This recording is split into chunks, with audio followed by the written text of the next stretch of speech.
देवी प्रपन्नाति हरे प्रसीद प्रसीद मातर्जगतोऽखिलस्य प्रसीद विश्वेश्वरि पाहि विश्वं त्वमेश्वरी देवी चराचरस्य शरणागत दीनार्थ परित्राणपरायणे सर्वस्यार्ति हरे देवी नारायणी नमोस्तुते।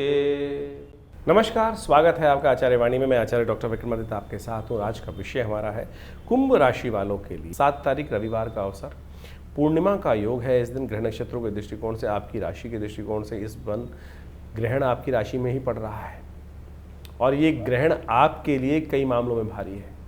कहीं ना कहीं धोखा देने के योग आपकी राशि में बनते दिखाई दे रहे हैं। ध्यान रखना पड़ेगा आपको इस दिन विशेष तौर पर। इस दिन से श्राद्ध भी आरंभ हो रहे हैं, सत्यव्रत भी इस दिन है और विशेष तौर पर ग्रहण का प्रभाव आपको अवश्य समझना चाहिए। भाद्रपद पूर्णिमा के दिन चंद्र ग्रहण लग रहा है और ये ग्रहण बहुत विशेष है। इस ग्रहण को आपको अच्छे से समझ लेना चाहिए। ग्रहण किस कारण से कहाँ पड़ रहा है और किसका प्रभाव किस प्रकार से होगा। ये ग्रहण जो है 3.5 घंटे का ग्रहण है और पूरे भारत में सब जगह दृश्य रहने वाला है। इसका प्रभाव भी बड़ा विचित्र प्रकार से जीवन पर पड़ने के योग बनने वाले हैं। चंद्रमा जिस प्रकार से शनि की राशि में स्थित होकर ये ग्रहण का योग बना रहे हैं, ये पूरी तरह से मन का और जो प्रभाव है वो विशेष तौर पर हर राशि के अनुसार से इसका प्रभाव होगा। और उसके अनुसार से देखिए, चंद्र ग्रहण, सूर्य ग्रहण जो है वो भारतीय संस्कृति में ये पर्व काल बताए गए हैं। बहुत सारे लोगों ने इसको भ्रांति बना लिया और पता नहीं बहुत सारे ऐसे ऐसे नियम बना दिए गए हैं जिनका शास्त्र में कहीं कोई औचित्य नहीं है। जैसे जैसे काल पद्धति आती गई, लोगों ने इसको अपने अनुसार से बहुत अनेक प्रकार से अपनी भावनाएं पता नहीं कहाँ करती गई। और एक बात समझें कि ग्रहण कोई अशुभ काल नहीं है। ग्रहण एक पर्व काल के रूप में ज्योतिष विज्ञान के अनुसार जब पंचांगकर्ता लिखते हैं तो उसके संपूर्ण ग्रहण को पर्व काल कहा जाता है। और ये केवल विशुद्ध आध्यात्मिक है। अपनी आत्मिक उन्नति, जीवन के कष्टों को दूर करने के लिए वो काल बताया गया है। इसका प्रभाव लोगों ने इसका अनुभव किया और उसकी छाया जो होती है वो कभी शुभ नहीं होती। इसकी छाया से बचने के लिए अनेक बहुत प्रभाव होता है। हमने अनेक केस देखे हैं। हमारे एक परिवार में व्यक्ति थे और कहा जाता है, उन्होंने जब देखा, हमने वो घटना स्वयं देखी है कि उनकी माताजी ग्रहण काल में सो गई थी और जब उनका जन्म हुआ तो उनके कान कई प्रकार से बंद थे, बहुत सारी शारीरिक तौर पे विक्षिप्तियाँ थी। तो ऐसा घटनाएं बहुत सारी होती हैं। उसी घटना को बचाने के लिए शास्त्र में कहा गया है कि ऐसे समय में केवल हमको भगवान परमात्मा का भजन करने का प्रयास करना चाहिए और उस छाया को दर्शन में नहीं जाना चाहिए। छाया उस यानी आप घूमते फिरें। बहुत सारे लोग तो ऐसे भी हैं कि घूमते फिरते रहते हैं, कुछ प्रभाव नहीं होता है। शास्त्र में प्राचीन काल में ऋषियों ने इस पर शोध किया कि जो ग्रहण की किरणें होती हैं, ग्रहण का समय होता है, उसकी छाया किसी प्रकार भी शुभ नहीं मानी जाती थी, इसीलिए उससे बचने के लिए। अब आप समझे, सूर्य ग्रहण पड़ रहा हो, लोग देखने का प्रयास करते थे। खगोलीय घटना तो है, जो बाहर के वैज्ञानिक हैं वो ये केवल कहते खगोलीय घटना, अरे खगोलीय घटना तो है, उसका प्रभाव पड़ रहा है। अगर देखोगे तो आंखें अंधी हो जाएंगी। आप उसकी जो ग्रिडल होती है उसको देखने के लिए, उस अंगूठी को निकलते हुए देखने के लिए लोग कितने लालायित होते हैं। देख लीजिए खुली आंखों से, क्यों प्रभाव नहीं है। ग्रहण का प्रभाव है। खुली आंखों से देखोगे खगोलीय घटना को तो आंखों में प्रभाव पड़ेगा। जब उसका प्रत्यक्ष प्रभाव है तो सूक्ष्म प्रभाव भी होगा। और ज्योतिष ने, हमारे आचार्यों ने, ऋषि मुनियों ने उसके प्रत्यक्ष के साथ साथ सूक्ष्म प्रभाव को भी समझने का प्रयास किया। तो इस प्रकार से बहुत सारे आप बच्चे देखते होंगे, कई बार क्या होता है कि ग्रहण काल में जो बच्चे जन्म लेते हैं, उसके आसपास जन्म लेते हैं और उनकी माताजी की छाया ग्रहण की पड़ गई होती है तो कई प्रकार के पैचेस स्किन पर भी आने के योग बन जाते हैं। ज्योतिष ने इस प्रकार को भी अध्ययन किया कि जो पैचेस हैं, अंग भंग हैं, वो सब उसके कारण से हो जाते हैं। तो उससे बचने का प्रयास करना चाहिए। इसलिए कहा जाता है कि ग्रहण काल में बाहर ना निकलें। और क्या कहा जाता है, और अगर एक नियम बनाया गया, एक बहुत विशेष तौर पे समझने का नियम है। ग्रहण जो विशेष तौर पे साधना करना चाहता है उसके लिए कहा गया कि उस समय भोजन ना करें, और भोजन ना करें उस समय बैठकर भजन करें, परमात्मा का आराधना करने का प्रयास करें। और यदि वो नहीं करेंगे तो क्या होता है उसके लिए, और उसके साथ साथ ये नियम बताया कि उनके लिए नियम है कि आप ग्रहण का जब सूतक काल आरंभ हो जाए तो आप भोजन ना करें और उस समय अपने आप को तैयार करें। जब ग्रहण आ जाए तो उस समय साधना करें, मंत्र जप करें और दान पुण्य करें। ग्रहण के आरंभ में आपको स्नान करना चाहिए, ग्रहण काल में यज्ञ करना चाहिए और ग्रहांते दानम, ग्रहण के अंत में दान करने की व्यवस्था है। ये नहीं तो बहुत सारे लोग क्या करते हैं कि ग्रहण काल में कौन दान लेगा। ग्रहण काल के अंत में हमें दान देने का प्रयास करना चाहिए। ग्रहण काल में जो कार्य किया जाता है, कहा जाता है उसका 100 गुना अधिक प्रभाव प्रभाव पड़ता है। तो इसलिए ग्रहण को पर्व कहा गया है। जो मंत्र आप जब साधारण समय में करेंगे, यदि मानसिक तौर पर ग्रहण के समय में उस मानसिक जप को कर लें तो उसका कई गुना अधिक प्रभाव हो जाता है।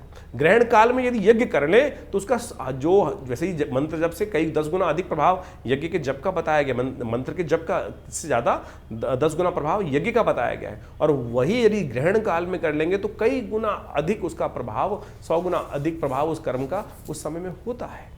एक बार मैं कार्य कर रहा था, बहुत सारे एक व्यक्ति ने मुझसे बड़ा अजीब सा प्रश्न किया कि ग्रहण काल में हम तो शारीरिक संबंध बनाएंगे, ग्रहण काल में शारीरिक संबंध बनाते। मैंने तुम नहीं हो, पहले तुमसे भी पहले बहुत सारे हुए हैं, तुमसे भी पहले इस कार्य करने के लिए बहुत सारे हुए हैं।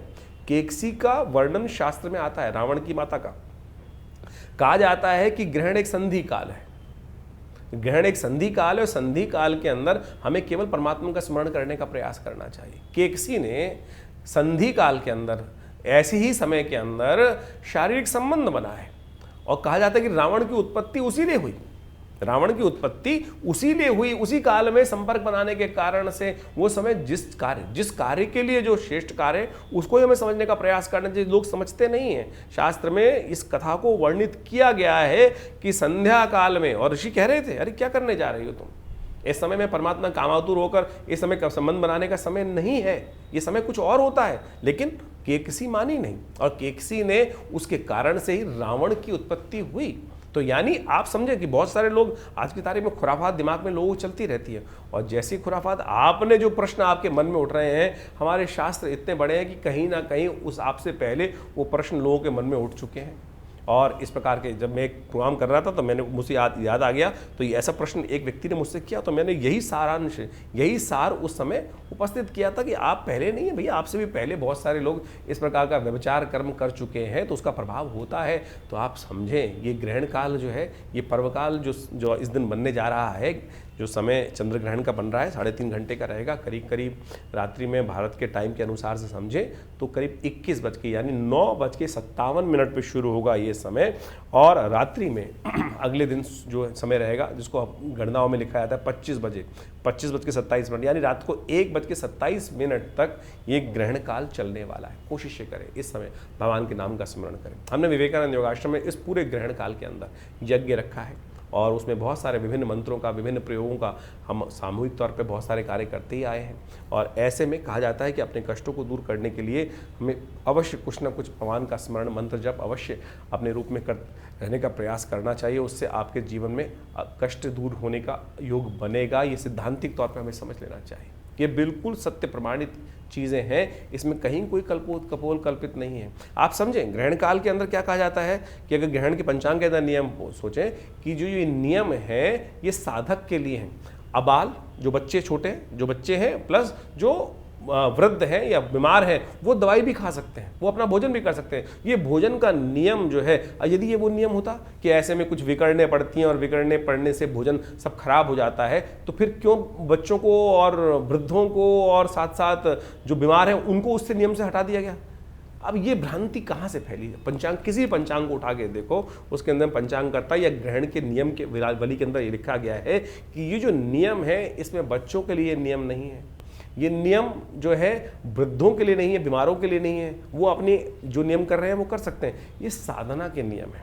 तो आज जो एक से एक विद्वान लोग उपस्थित हो जाते हैं और कह देते हैं कि खाना खराब हो गया, ऐसा हो गया, वैसा हो गया, ये बाह्य बातें लोगों ने उपस्थित कर दी। तो इसको उस प्रकार से ना लें। मैंने आपके समक्ष हमने यहाँ बहुत छोटा सा एक विवेचना यहाँ अपने मति के अनुसार से उपस्थित करने का प्रयास किया है।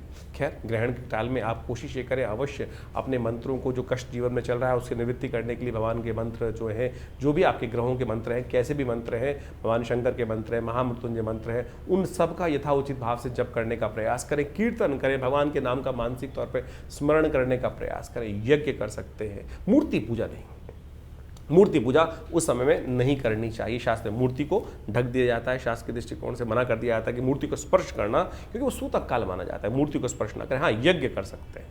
ये आर्णिक सूत्रावली बहुत सारे ग्रंथों में इसको कहा गया है, मंत्र महार्णव इत्यादि समस्त ग्रंथों में, नियम में, धर्म सिंधु के अंदर इस बात को वर्णित किया गया है कि ग्रहण के आरंभ काल में हमको क्या करना चाहिए। ग्रहण आरंभे हमको स्नान करना चाहिए, ग्रहण काले यज्ञ करना चाहिए, ग्रहण अंते हमें दान करने का प्रयास करना चाहिए। तो आपकी राशि के अनुसार से क्या कुछ होने वाला है वो भी आपको समझने को मिलेगा। बहुत बढ़िया तरह से हमने इन सब चीज़ों को यहाँ रखने का प्रयास किया है, समझ लेंगे तो अच्छा रहेगा। तो कुंभ राशि वालों, आपकी राशि के दृष्टिकोण से जो ग्रहण का प्रभाव आपकी राशि में ही हो रहा है, तो आपको अत्यधिक सावधान रहने की ज़रूरत है। आने वाले 2-3 महीने विशेष तौर पर जो है ग्रहण का प्रभाव आमतौर पर कहा जाता है कि 60 दिन तक अवश्य, 45 से 60 दिन तक अपना प्रभाव दिखाता है।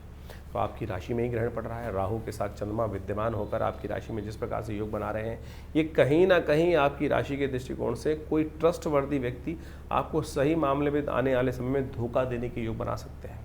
खासतौर पर स्वास्थ्य पर भी ध्यान रखने की ज़रूरत आपको दिखाई देती है। तो जिन राशियों में ग्रहण ये पढ़ने के योग बना रहे हैं, ये कहीं ना कहीं थोड़े से परेशानी के योग उत्पन्न कर सकते हैं। तो ऐसे में थोड़ा सा ध्यान रखते हुए कार्य करें। हो सके तो अपने राशि को ठीक करने के लिए ग्रहण काल में अवश्य काम करने का प्रयास करें। राहु के मंत्र का यथाउचित भाव से जप करें। ओम भ्रांग भ्रीं भ्रौं से राहवे नमः। आपके लिए सबसे श्रेष्ठ है कि इस समय भगवान की विशेष कृपा प्राप्त करने के लिए, क्योंकि राहु जब आते हैं तो कहीं ना कहीं आपकी राशि में राहु चल रहे हैं और कभी 1 साल चलना है। तो भगवती की एक मंत्र है, या देवी सर्वभूतेषु बुद्धि रूपेण संस्थिता नमस्तस्यै नमस्तस्यै नमस्तस्यै नमो नमः। तो इस मंत्र का इस ग्रहण काल में अवश्य यथाउचित भाव से जप करने का प्रयास करें, क्योंकि आपकी राशि में ही ग्रहण पड़ रहा है। तो आपको अवश्य ऐसे में दान करना चाहिए, सतनाजे का दान। सतनाजे का दान, चावल का दान, यह आपके लिए संपूर्ण रूप से कष्टों को निवृत्त करने का योग बनाएगा। तो ये ग्रहण को हल्के मत लीजिएगा, आपकी राशि के दृष्टिकोण से बहुत प्रभाव है। और ऐसे में और ध्यान रखिए कि ग्रहण के समय, क्योंकि पूर्णिमा का श्राद्ध भी है, तो वो 10 बजे से ग्रहण का सूतक सुबह आरंभ होगा।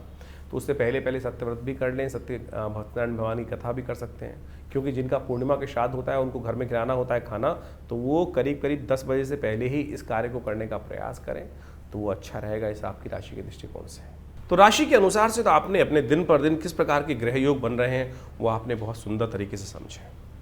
ग्रहों का प्रभाव तो वास्तविक तौर पर हर प्राणी पर, जगत के विशेष जड़ है या चेतन है, उन सब पर भी पड़ता दिखाई देता है शास्त्र के दृष्टिकोण से। और उसके प्रभाव के अनुसार से ही जीवन में, संसार में जो कुछ परिवर्तन के योग बनते हैं वो बहुत अच्छे से समय समय पर लोग उसको अवगत कराते ही रहते हैं हम लोग आपको। लेकिन आपके जीवन में ग्रहों का प्रभाव किस प्रकार से है और उस आने वाले प्रभाव को समझकर जीवन में परिवर्तन का रास्ता हम सब प्राप्त कर लें, शुभ प्राप्त करने के योग बना लें, वो ज्योतिष का वास्तविक उद्देश्य है और उसको हमें अच्छे से समझना चाहिए। जो ये पर्व इत्यादि समय समय पर आते रहते हैं वो केवल पर्व नहीं है, केवल हर्षोल्लास के लिए, आनंद के लिए, दिवाली पर पटाखे चला लिए, होली पर हमने रंग खेल लिया, ये केवल वो औचित्य नहीं है। वास्तविक तौर पर एक बात समझ लें, ज्योतिष के साथ साथ पुराण इत्यादि समस्त शास्त्रों में जो रहस्य बताए गए हैं कि हम इस जो पर्व काल है, जो समय है, चाहे वो ग्रहण पड़ रहा है, इस समय में जो ग्रहण पड़ रहा है उसके अनुसार से आपने अपनी राशि के अनुसार से प्रभाव समझाई, लेकिन उन सब पर्व कालों में किस प्रकार से आप अपने जीवन में अपने कष्टों को दूर करने के लिए रास्ता ढूंढ सकते हैं, रास्ता बना सकते हैं, वो वास्तविक तौर पर शास्त्रों का विशेष प्रभाव है और विशेष उद्देश्य है। उसी के लिए इन समस्त कथाओं की संरचना की गई है। ये केवल इतिहास नहीं है। बहुत सारे लोग केवल इतिहास में केवल आनंद से समय काटने के लिए इन कथाओं को श्रवण कर लेते हैं। नहीं साहब, ये वास्तविक तौर पर हमारे जीवन में उन सिद्धांतों से समझकर अपने जीवन के कष्टों को दूर करने के लिए, समस्याओं को दूर करने के लिए, उस परम लक्ष्य को प्राप्त करने के लिए कि आगे बढ़ सके, जीवन को शुभ कर सकें, सबकी सेवा कर सकें, उस भाव को समझने के लिए हमको ये कथाओं के कथानक जो है शास्त्रों में वर्णित किए गए हैं। अभी आपने जिस प्रकार से अपने जो प्रकार से आप समझें ये ग्रहण इत्यादि हो रहे हैं, इसका प्रभाव आपने समझाई। इसके साथ साथ जो अभी विशेष तौर पर एक बात और समझें कि श्राद्ध आरंभ हो रहे हैं। श्राद्ध का विशेष पर्व हमें समझ लेना चाहिए। ये श्राद्ध का जो काल है ये विशेष तौर पर हमारे दायित्व का समर्पण है, ऋण का समर्पण है, ऋण से निवृत्ति का मार्ग है। जो हमारा कर्तव्य अपने पितरों के प्रति है उससे निवृत्ति का मार्ग बताता है। और इसके ऊपर विशेष तौर पर भारतीय संस्कृति में सबसे ज़्यादा शोध किया गया और अब बाहर भी जाकर लोग इस पर शोध करने का कार्य कर रहे हैं। बहुत सारे समय समय की कथानक, बहुत सारे इंसिडेंट लोगों के समक्ष आते रहते हैं और उन सब ने देखा कि बहुत बढ़िया तरीके से ये जो पद्धति है इसके ऊपर बहुत विशेष तौर पर आज ही नहीं, अनादिकाल से, बहुत लंबे समय से एनी बेसेंट, डब्ल्यू लेडबीटर, इन सब ने भी ये theosophical society India, theosophical society world wide जो थी, उन्होंने बहुत जबरदस्त शोध करके दिखाए। आत्माओं से संपर्क साधने का प्रयास किया गया और उन आत्माओं से संपर्क साधने के बाद उन विशेष तौर पे वर्णन किया गया। डब्ल्यू लेडबीटर की तो एक किताब है इनविजिबल हेल्पर। यदि आप उस किताब को पढ़ने का प्रयास करेंगे, समझने का प्रयास करेंगे, उसमें जो इंसिडेंट बताए गए हैं उन्होंने उनको सही से समझोगे तो सही रूप से समझना कि जीवन में बहुत सारे कष्टों को दूर करने का योग बना सकते हैं। एक व्यक्ति हमारे आश्रम में आए, बहुत वर्ष पुरानी बात है, और यहीं फरीदाबाद से संबंध रखते थे, और वो हमारे आश्रम पर आकर उन्होंने अपने जीवन में घटी हुई प्रत्यक्ष घटना को वहाँ बताया। बहुत अद्भुत घटना है, समझनी चाहिए कि किस प्रकार से उस घटना क्रम से कैसे उनके जीवन में परिवर्तन आया। काल घटना है, खंड है और निकल जाता है। एक बार एक घर में कहा जाता है वो व्यक्ति जब आया उसने बताया कि उनके बड़े भाई की मृत्यु हो गई थी, और बड़े भाई की जब मृत्यु हो गई, उस बड़े भाई की एक लड़की भी थी जिसकी शादी नहीं हुई थी। छोटा भाई दायित्व आया बड़े भाई की करने के लिए, कुछ परेशान सा रहता था, कैसे इतना बढ़िया समृद्ध परिवार था नहीं। ये घटना आज से बहुत लंबी पुरानी नहीं, कुछ ही वर्ष पुरानी घटना है। और हमारे आश्रम में हमारे पिताजी उन दिनों विद्यमान थे, उनके समक्ष आकर उसने जब ये बात रखी, आज बाई चांस वो बात हमको याद आ गई। हमको समझना चाहिए किस प्रकार से दिवंगत आत्माएं आपके जीवन में आकर आपके कष्टों को दूर करने का योग बना सकती हैं। वो व्यक्ति आश्रम पे आया और उसने बताया कि इस कारण से घटना घटी, बड़े भाई चले गए, घर में एक बड़ी लड़की भी थी और साथ में बहुत सारे और भी दायित्व थे जो निर्वाह नहीं हो पाए थे। एक दिन रात में जब वो छोटा भाई सो रहा था तो उसको ऐसी ही कोई खटपट सुनाई थी, और ऐसा लगा कि जैसे बड़ा भाई जिसकी मृत्यु हो गई थी वो कह रहा हो आकर उसके कान में, कह रहे उठ, तेरे घर में चोरी होने वाली है, भैंस को कोई चुरा के ले जाने वाला है। एकदम उसको उठा, खटपट से आवाज़ सुनकर जैसे उठा तो देखा भैंस खुली हुई है, और उसको लगा ऐसे ही कुछ हुआ होगा, भैंस खुली पड़ी होगी या कोई चोर वोर होगा, भाग भूग गया होगा, किसी ने खोली। कैसे खुल गई? रस्सा खुला हुआ था, यानी वो व्यक्ति ने ये बात रखी, उसने दोबारा बांध बूंद दिया। 2-3 दिन बाद फिर एक घटना घटी, उसके आभास हुआ कि रात्रि में उसके भाई जो दिवंगत थे वो आके उसको बोल रहे हैं, चिंता मत कर, तू इतना परेशान रहता है कि जो घर के जो दायित्व है, बिटिया की शादी, ये सब हो जाएगी। मैं तेरे को एक रास्ता बता रहा हूँ, इस रास्ते को अपना। वो जो व्यक्ति गांव में बैठा था, जो छोटा आदमी था, जो छोटा भाई था, वो सट्टे का काम करता था। सट्टे का काम उन दिनों बहुत ज़्यादा चलता ही है, सट्टे में अनाज की खरीद फरीद के उनमें सट्टे का काम करता था। उसने उस भाई को सपने में आके बताया कि इस चीज़ के दाम आने वाले कुछ दिन तक लगातार बढ़ने वाले हैं, थोड़े से पैसे लेके इसमें लगा दिए और जो पैसा फ़ायदा हो उसके द्वारा बिटिया की शादी कर दियो। उसने कुछ दिन देखा और उसके बाद जब वो चीज़ का अनुभव हुआ तो उसने थोड़े से पैसे लेकर उसमें लगाए और उससे उसको लाभ हुआ। यानी वो दिवंगत आत्मा आपके प्रति किस प्रकार से निष्ठावान है, आपके भी पूर्वज आपके प्रति सुंदर रूप से निष्ठा रखते हैं। बहुत सारे लोगों ने ये भ्रांति फैला दी कि पितृ रुष्ट हो गए। पितृ रुष्ट, अरे पितृ रुष्ट कभी क्यों? आपके माता पिता बड़े बुजुर्ग आपसे रुष्ट नहीं होते। आप अपना कर्तव्य का पालन नहीं करते हैं। कर्तव्य जो निष्ठ नहीं है, जो उनको क्या चाहिए, उनको आपके पितरों को क्या चाहिए? केवल जल ही तो चाहिए, समर्पण चाहिए, श्रद्धा का समर्पण ही तो चाहिए। जो शास्त्र में कहा गया है कि भाई तुमको ब्राह्मण भोजन करा दो, गरीब को अन्न करा दो, गाय को ग्रास डाल दो, यही तो कहा गया है। इसी से पितृ ऋण से निवृत्ति आती। पितृ दोष नहीं होता, पितृ ऋण है जो आपके ऊपर चलकर परेशान करता है। हम भूलते चले जा रहे हैं उन दिवंगत आत्माओं को जिनके प्रति हमारा कर्तव्य था। पुराने जमाने में कोई भी शादी हो, ब्याह हो, अपने पितरों के निमित्त एक थाली निकालने की व्यवस्था चलती थी, और वो पितृ रहते हैं आपके आसपास, कहीं दूर नहीं जाते। हमारे शास्त्रों में 3 पीढ़ी तक हर व्यक्ति को, चाहे छोटा भाई है, चाहे बड़ा भाई है, चाहे बहन है, चाहे स्त्री है, चाहे पुरुष है, हर व्यक्ति को अपने पितरों के निमित्त वो तर्पण करना, वो भोजन कराना, गरीबों को भोजन कराना शास्त्र में वर्णित है। केवल ब्राह्मण को ही नहीं, इस बात को कि बहुत ब्राह्मण यदि जमा सके तो बहुत श्रेष्ठ है। भारतीय संस्कृति में जिस प्रकार से बताया है, नहीं तो किसी भी भिक्षुक को, किसी भी गाय को, बहुत सारे शास्त्र में कथाएं आई हैं कि ब्राह्मण नहीं मिल रहे थे लोगों को तो गऊ को भी खिलाया लोगों ने, और वही कर्तव्य शास्त्र में बिल्कुल ठीक हुआ। तो आप समझें कि भारतीय संस्कृति में जो ये बात बताई गई, जो श्राद्ध आ रहा है, इसका ध्यान रखेगा। अपने पितरों के निमित्त नित्य प्रति यदि ये 5 कर्म कर सके, एक तो ब्राह्मण भोजन, गऊ को ग्रास निकालना, और उसके अलावा कोशिश करें गायत्री जप या यज्ञ अपने पितरों के निमित्त अवश्य यथाउचित भाव से, कम 1 माला स्वयं कर सकते हैं। मानसिक तौर पर माला लेके बैठ जाएं और अवश्य उनके निमित्त कर दें, हाथ में जल लेकर उनको उसका कहते हैं कि ये दिवंगत आत्माओं की आत्म शांति के लिए उनके लिए किया, गायत्री का जप कर लीजिए। और साथ साथ तर्पण इत्यादि, तर्पण करना, तर्पण हर रोज आपको करने के प्रयास करना चाहिए। थोड़ा जल लेकर इस तीर्थ, पितृ तीर्थ से, अंगूठे से लेकर इस क्षेत्र से इन पूरे के पूरे जो 16 दिन पड़ेंगे, पितृपक्ष जो आता है, हर रोज अपने जिसमें जो भी दिवंगत आपको याद है, ऋषि तर्पण, पितृ तर्पण, हमें दिवंगत जो करना चाहिए अवश्य शास्त्र में नियम है, उनको करने का पूरा विधान शास्त्र में वर्णित है। किसी दिव्य, किसी अच्छे विद्वान ब्राह्मण के द्वारा करा देंगे तो बहुत अच्छा लगेगा।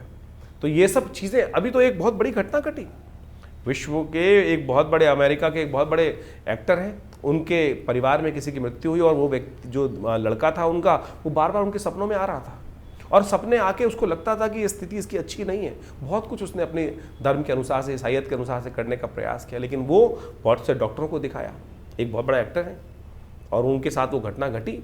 और फिर वो भारत में आते हैं और जब कुछ कई साइकोलॉजिकल, उनको लगा कि साइकोलॉजिकल डिसऑर्डर हो गया, साइकेट्रिस्ट को दिखाया, बहुत सारे, जिस प्रकार से कोई रास्ता नहीं निकल रहा था। लेकिन फिर जब भारत में आए और संपूर्ण रूप से तर्पण इत्यादि का जो कार्य, जो भारतीय संस्कृति में बताया गया, विद्वानों के द्वारा कराया गया, फिर उसने अपनी ऑब्जर्वेशन लिखी है कि नहीं, उसके बाद से वो समस्या है। तो आप हमारे पास तो लगातार इस प्रकार के लोग पूरे विश्व से आते ही हैं, और जो जो पद्धति हमने कराई, जो जो पद्धति शास्त्र में वर्णित है, वो सब हमने कराई। तो आप सत्य माने, वो जो कष्ट जीवन में चल रहा था, लगातार आत्माएं आके परेशान, अगर आपके सपने में कोई दिवंगत आत्मा बार बार आ रही है, आपके पितरों के निमित्त जो आत्मा आ रही है, और वो किसी अच्छी अवस्था में नहीं है, तो समझ लीजिए कहीं ना कहीं पितृण है और वो अपेक्षा कर रही हैं आपके साथ कि हमको अपना, आपके कर्तव्य जो है वो सही से नहीं कर पा रहे हैं। तो उनके लिए गायत्री जप करा दीजिए, गायत्री 1.25 लाख गायत्री जप कराना। और इन श्राद्ध काल, वैसे तो हर रोज़ हमारे यहाँ तो कहा गया है कि हर लड़के को, लड़की को अपने जो पितृगण हैं उनके निमित्त थोड़ा सा तर्पण अवश्य करना चाहिए। नित्यपति देवताओं की पूजा करते वक्त जो संध्या वंदन किया जाता है, उसके साथ पितरों के निमित्त तर्पण करना भी शास्त्र में बहुत ज़रूरी बताया गया है, तो आप अवश्य करें। हमने इस पितृपक्ष में आश्रम पर विशेष व्यवस्था करा रखी है कि जो जो अपने पितरों के निमित्त गायत्री यज्ञ कराना चाहते हैं, या जो विशेष तौर पर उनके निमित्त ब्राह्मण भोजन इत्यादि समस्त कार्य यदि घर पे नहीं कर पा रहे हैं, तो कम से कम अवश्य हमारे आश्रम में पूर्ण व्यवस्था उनकी रहेगी।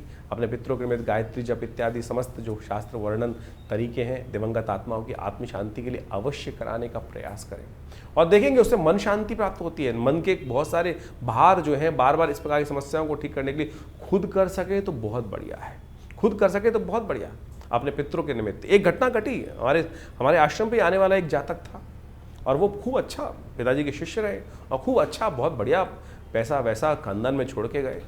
और आप सत्य माने कि उनका एक दिन समय आया, शरीर पूरा हो गया, जब उनकी वार्षिक श्राद्ध कर रहे थे उनके घर वाले, तो बाई चांस वो जो कपड़े थे कुछ हल्के, जिस प्रकार के वो पहनते थे, वो किसी हल्के कपड़े लेके आए। आप समझे, उस दिवंगत आत्मा ने उस व्यक्ति को आकर बताया कि क्या मैं इतना छोड़ गया, इससे संतुष्टि नहीं हुई, क्या तुम मेरे पहनने लायक कपड़े भी उस प्रकार से नहीं कर सकते? यानी दिवंगत आत्माएं आती हैं और आपसे अपेक्षा रखती हैं इतना ही कर्म करने की आपको आवश्यकता है। बहुत सारे लोग, अभी एक हमारे पास एक व्यक्ति आया, बहुत दिन पहले मैं किसी कार्यक्रम में उपस्थित था, और कार्यक्रम में उपस्थित होते हुए था, वहाँ पर उस व्यक्ति ने मुझसे प्रश्न किया, शायद टीवी पे ही था, किसी टीवी चैनल पर ही लाइव डिस्कशन चल रहा था, उस पर कॉल किया उसने कि महाराज ये बताएं कि हमारे घर में ऐसी ऐसी घटना तो नहीं हो जाएगी। मैंने कहा क्यों, क्या हुआ? बोले कि कोई बीमार है, अगर वो मर जाएंगे तो हम बर्बाद हो जाएंगे। मैंने कहा ऐसी क्या बात है, क्यों बर्बाद हो जाओगे? बोले हमारे गांव में परंपरा है कि हमारे यहाँ कोई किसी की मृत्यु होने पर पूरे गांव के जो 3-4 हज़ार आदमी, उनको भोजन कराने की व्यवस्था करनी पड़ती है, और उसी से पितरों की निवृत्ति होती है। ये शास्त्र में कहीं वर्णित नहीं है भाई, शास्त्र में कहीं नहीं कहा गया इस प्रकार की बातें कि आप उधार लो, पैसे नहीं है, और उससे लेकर लोगों को भोजन कराओ। यदि पितृ कार्य करने के लिए आप कोई पैसा उधार लेकर अपने पितरों का तर्पण इत्यादि कार्य कर रहे हैं, तो पितृ उससे संतुष्ट नहीं होंगे। शास्त्र में वर्णित नहीं है। आपकी जितनी, अगर आप घास भी गाय को खिला देंगे ना, तो वो भी वास्तविक तौर पर आपके पितरों के दायित्व से निवृत्ति के लिए, उनकी संतुष्टि के लिए बहुत है। आप भाव भी कर देंगे, तर्पण भी कर देंगे, जल से ही तर्पण हो सकता है, और इसका शास्त्र में कोई बहुत पैसा नहीं चाहिए किसी को। ये बात ध्यान रखें कि पैसों से पितृनिवृत्ति नहीं। आपके घर में कोई दिक्कत है, बहुत ज़्यादा इसलिए इस बात को हमको अच्छे से समझ लेना चाहिए। तो ये सारी बातें हमने आपके समक्ष इसलिए रखी क्योंकि श्राद्ध पक्ष अभी आरंभ हो रहा है, हमने इस कार्यक्रम में आपको बताया। तो अवश्य इन सब चीज़ों को समझकर इनको करने का प्रयास करें। इससे आपके जीवन के बहुत सारे कष्ट दूर होने के योग अद्भुत रूप से बनेंगे। और हमारा ये संस्थान लगातार इस संबंध में बहुत सारे कार्य करता ही रहता है। समय समय में बहुत सारे यज्ञ इत्यादि बहुत सारे कार्यक्रम चलते ही रहते हैं। आप सब उनमें जुड़ सकते हैं। हर रविवार को तो विशेष कार्यक्रम यज्ञ का होता ही है, मंगलवार को सुंदरकांड का पाठ होता है और बहुत सारे समय समय पर उत्सव के यज्ञ रहते हैं। अभी नवरात्र का यज्ञ रहेगा बहुत बड़ा, उसमें सम्मिलित चंडी का सुंदर कार्यक्रम रहेगा। तो ये सब जो उत्सव जिससे हमने आरंभ किया था, ये उत्सव है, ये केवल उत्सव नहीं है, ये केवल पर्व नहीं है, ये हमारे जीवन के कष्टों को दूर करने का सुंदर मार्ग है। तो अवश्य इनको हमें अपनाने का प्रयास करना चाहिए और इनसे वैज्ञानिक विधान जो है इनको समझते हुए कार्य करने का प्रयास करना चाहिए।